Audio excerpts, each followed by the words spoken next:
Donc, je m'appelle Maxime Petitjean, je travaille effectivement au Conseil stratégique. Je ne vais pas vous en parler. Je ne vais pas non plus nécessairement parler beaucoup de prospective. Je vais plutôt vous montrer, en fait, ce que ça peut être la prospective. Plutôt que de rentrer dans des longs débats méthodaux, on va plutôt rentrer dans du concret. Et donc, directement, en fait, on va parler de quelque chose qui nous concerne tous, finalement, dans notre quotidien. C'est le futur de l'environnement dans lequel on vit.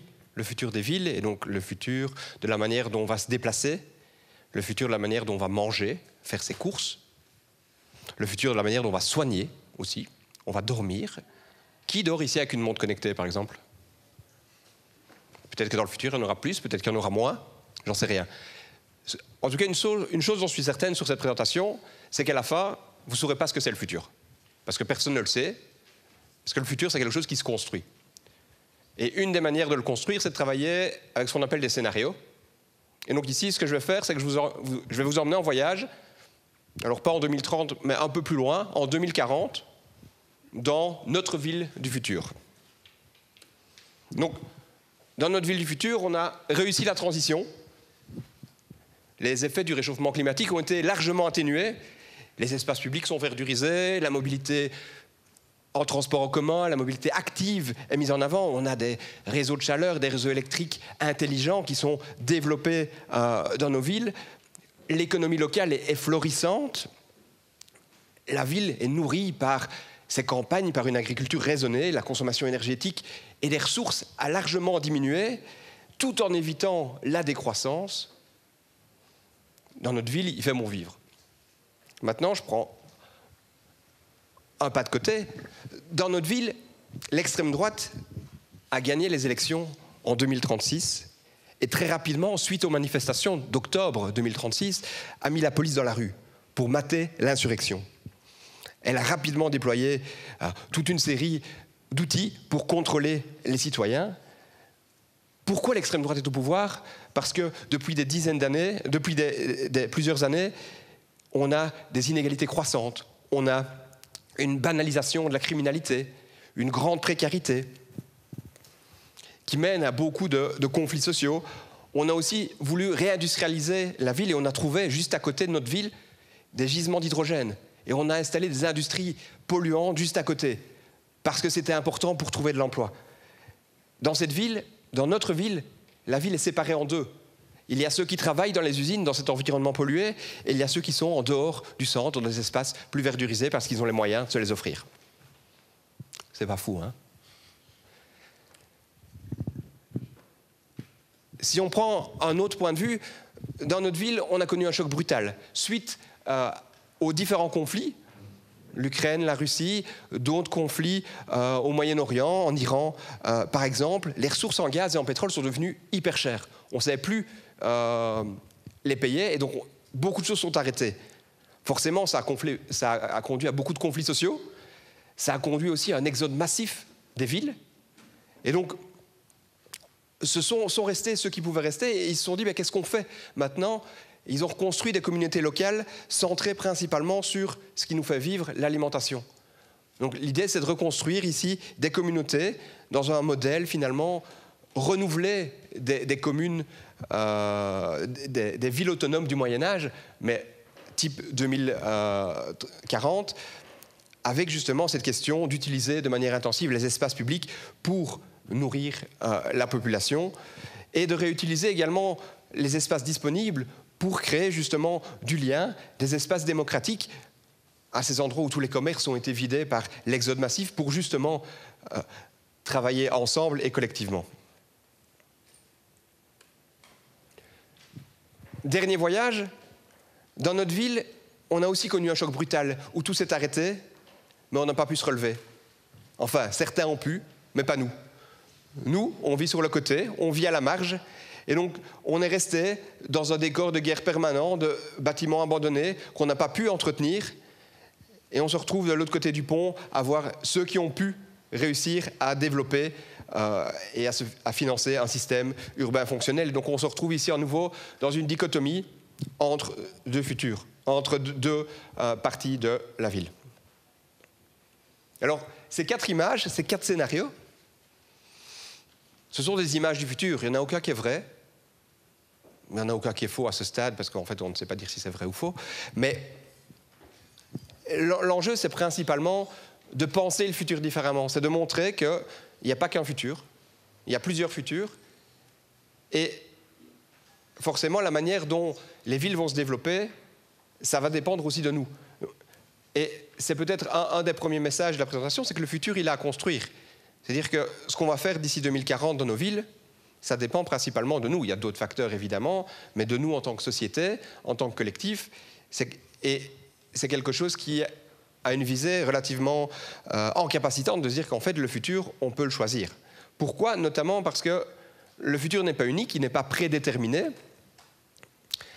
Et donc, on doit à la fois être humble par rapport au futur, sachant qu'il y a plein de choses qu'on ne peut pas contrôler, qu'on ne connaît pas, qu'on ne comprend pas.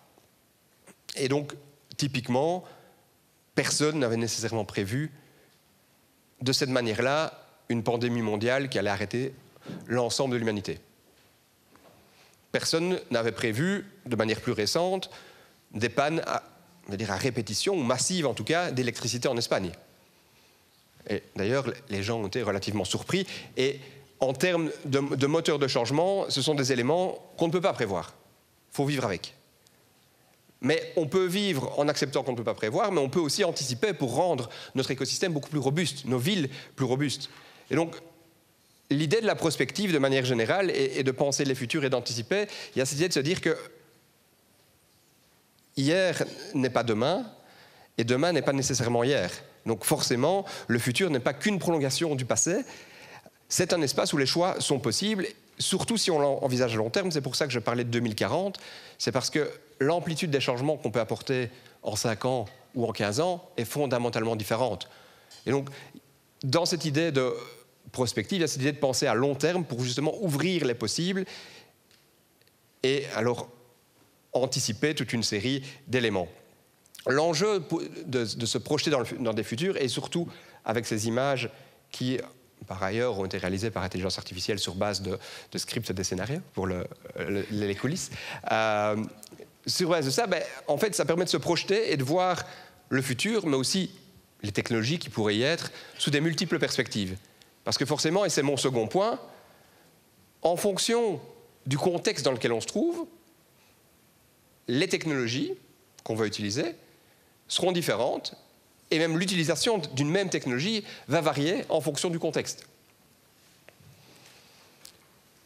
Globalement, et je ne vous apprends sans doute rien, et précédemment, la plupart d'entre vous sont plus experts que moi sans doute sur ces questions, mais on identifie deux grands ensembles, en tout cas pour cette présentation, deux grands ensembles de technologies qu'on peut utiliser dans les villes. D'une part, tout ce qui est Internet des objets, donc le fait qu'on collecte de la donnée et que les données communiquent ensemble. Dans ce cas-là, on peut prendre l'idée d'une voiture qui va collecter toute une série d'infos pour les diffuser autour d'elle, autour d'autres acteurs, notamment, par exemple, l'état de la route, pour l'envoyer vers les administrations, pour qu'elles les réparent, parce qu'on voit maintenant que ça coûte relativement cher de réparer les routes au niveau wallon. Les questions de température, de qualité de l'air, pour justement monitorer la pollution et la qualité de l'air avec des impacts forts sur la santé, pour informer par rapport à ça. Ça peut aussi donner des informations sur les signes de fatigue du conducteur. Et donc, tout ça, ça peut être utilisé par d'autres outils, par d'autres personnes, au sein d'une ville qui serait plus connectée. Un deuxième ensemble d'informations, d'outils, c'est tout ce qui est collecte de données et intelligence artificielle et l'utilisation de ces données massives qui sont collectées par ça. Et l'exemple que je vais prendre aujourd'hui, c'est celui des caméras. Si on développe un ensemble de réseaux de caméras dans les villes, on peut capter toute une série d'informations de nature différente. Et on va le voir par rapport aux différents scénarios. L'idée étant de pouvoir parfois prédire ou anticiper, via l'intelligence artificielle et la modélisation, certains comportements. Donc, si je reprends les 4 images futures, du futur des villes, et que j'y ajoute cette question de quid de la technologie, on va pouvoir avoir des réalités différentes. Et ce que moi je vais vous dire maintenant, c'est la manière dont moi je pourrais le percevoir, mais vous allez le voir peut-être d'une autre manière. C'est-à-dire qu'il y a des multiples perspectives en fonction de où vous êtes et où vous vous situez, même individuellement ou au sein d'un groupe ou une profession auquel vous appartenez, qui font que vous allez regarder cet outil d'une manière plus ou moins technique, plus ou moins politique, ou plus ou moins social. Et donc, typiquement, on peut imaginer que dans le cadran supérieur gauche, dans cette ville qui a réussi sa transition, on utilise ces caméras, notamment au-dessus d'un passage pour piétons, pour protéger les piétons. C'est-à-dire que la caméra reconnaît quand il y a un piéton et communique vers tous les autres véhicules pour arrêter les véhicules et les conducteurs qui sont distraits et qu'il n'y ait pas d'accident, donc dans une perspective de protection. On imagine aussi assez aisément, dans un système qui est beaucoup plus autoritaire, en haut à droite, une utilisation des caméras à vocation de répression, où là on va identifier et traquer toutes les personnes qui pourraient s'insurger contre le pouvoir en place. En matière d'agriculture, en bas à gauche, on peut utiliser aussi cette caméra pour monitorer la température, l'humidité des sols, pour activer peut-être automatiquement l'arrosage ou l'ajout d'intrants pour s'assurer que les récoltes sont suffisamment riches pour nourrir la ville. Et dans le dernier cadran, quelqu'un a une idée? Allez, maintenant c'est le moment gênant où vous devez prendre la parole. C'était aussi l'idée que j'avais, effectivement. Dans cette ville-là, il n'y a pas de caméra, en fait. Il n'y a pas de technologie. Et donc ça, c'est aussi une possibilité en se disant, dans certains scénarios, on peut penser qu'il n'y a pas de technologie. Alors, qu'est-ce que ça pose comme question? C'est pas tant qu'on va se retrouver dans ce futur-là. Ça pose la question, comme monsieur le disait, qu'est-ce qu'on fait quand il n'y a pas d'électricité? Et ça visibilise en fait cette question de l'électricité qui est dans les trois autres scénarios une donnée, une constante, qui est naturalisée, qui n'est même pas questionnée. En fait, dans ce dernier scénario, on se dit, ben oui, mais en fait, on a quand même l'air bête quand on n'a pas d'électricité. Et donc, ça amène la question des ressources énergétiques, par une autre manière, et donc ça permet de se questionner. Donc ça, c'est une réflexion assez simple par rapport à ce point. Dernier élément, donc on a évidemment l'importance du contexte. Donc dans quel contexte, première question à se poser, dans quel contexte futur est-ce qu'on se trouvera? C'est quoi la ville du futur? C'est quoi les villes du futur? Deuxièmement, comment est-ce qu'on va utiliser des nouvelles technologies? Et donc vous pourrez sans doute projeter cette réflexion par rapport aux présentations suivantes, en se disant, OK, on a notamment des jumeaux numériques, comment est-ce qu'on utilise ça dans tel ou tel environnement? Quels sont les enjeux? Et après, il y a une troisième question qui se pose. C'est quoi les effets de l'utilisation de ces technologies? Parce que forcément, l'utilisation d'une technologie, ce n'est pas neutre, ça a des conséquences politiques, sociales, environnementales, qu'il est intéressant de creuser. Et donc pour ça, c'est intéressant d'essayer de structurer de manière systémique la réaction. Donc systémique, c'est simplement de considérer que l'ensemble des choses qui nous entourent communiquent et qu'il y a toute une série de dimensions. Un des outils pertinent pour ça, il y en a plein d'autres, mais je présente celui-là aujourd'hui parce que je trouve qu'il est assez simple à utiliser. C'est ce qu'on appelle un cadre d'analyse PESTEL. PESTEL, c'est l'acronyme de politique, économique, sociale, technologique, environnementale, légale. J'ai rajouté éthique à côté parce que je trouve que c'est un élément important. Après, on peut dire PESTEL, on peut dire STIPUD. Il y a plein de termes pour désigner ces choses. Alors, à quoi est-ce que ça sert? C'est qu'on analyse, en fait, on va prendre la technologie et on va se dire, OK, cette caméra, sur le plan économique, quels sont les enjeux en matière de création d'emplois, en matière de création d'activités économiques, de développement de nouvelles entreprises? Quels sont les enjeux par rapport à ça? Qu'est-ce que ça change pour les conditions de travail? Si on met une caméra dans certains endroits, est-ce que ça va prévoir ou prédire des possibles risques d'accident? Dans certaines usines, par exemple, c'est déjà le cas par ailleurs. Au niveau social, on peut se poser la question de la précarité. Est-ce que ça change quelque chose sur la précarité des personnes, sur le lien social, sur la perception qu'on a des autres, sur les relations familiales? Sur le plan environnemental, on peut parler, j'en ai parlé tout à l'heure, de la consommation énergétique, de la consommation des ressources, de la qualité de l'air, du respect de l'environnement plus généralement. Donc, toute une série d'éléments. Et en fait, en analysant de manière systématique ces technologies dans leur environnement au regard de toute une série de critères, en fait, on va avoir une vue beaucoup plus large des effets possibles. Parce que de manière générale, souvent, on a des économistes qui vont regarder quels sont les effets économiques de tel enjeu. Et puis on va avoir des sociologues qui vont dire, OK, pour la société, qu'est-ce que ça va changer de mettre des caméras dans les rues? un enjeu important de ce type de travail, c'est de croiser les regards. Parce que c'est ça qui permet justement d'avoir une anticipation robuste de ce que pourrait être l'avenir, parce qu'on a chacun des visées différentes, des visions différentes des choses, et que c'est en croisant des regards qui viennent de perspectives différentes qu'on va pouvoir améliorer la vision qu'on peut construire de ce futur. Et donc je reviens avec mon exemple de cette ville qui a réussi sa transition et de l'utilisation des caméras. Est-ce que quelqu'un voit des conséquences politiques, économiques, sociales, technologiques, environnementales ou légales et éthiques qui pourraient être liées à l'utilisation de caméras pour, alors ici, protéger les piétons dans l'espace public, mais donc filmer l'espace public de manière générale? Il n'y a pas de mauvaise réponse, hein. Et vraiment. Oui.